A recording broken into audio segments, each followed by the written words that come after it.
Welcome to Kenton's videos. Enjoy the video. You start by creating the correct sequence, 1920x 1080 at 29.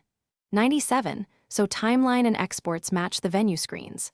Next, import and bin every clip, music track, and still. This prevents lost files later. Once done, generate proxies for long 4K clips to keep scrubbing and syncing fast. You do this now because smooth playback lets you make creative cuts instead of wrestling with lag. Make sure to save a project version before major trims.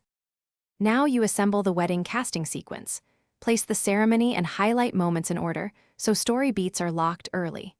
Use multicam or sync clips by waveform or timecode to keep camera angles aligned, because consistent perspective sells the moment. Once locked, refine timing with J cuts and L cuts to maintain natural audio flow.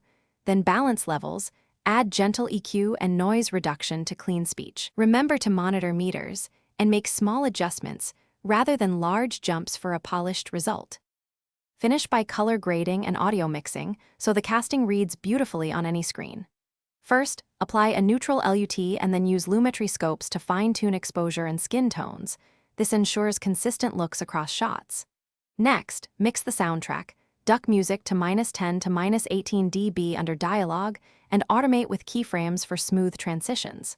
Finally, export using H. 264 match source high bitrate, and save a backup of the project and export.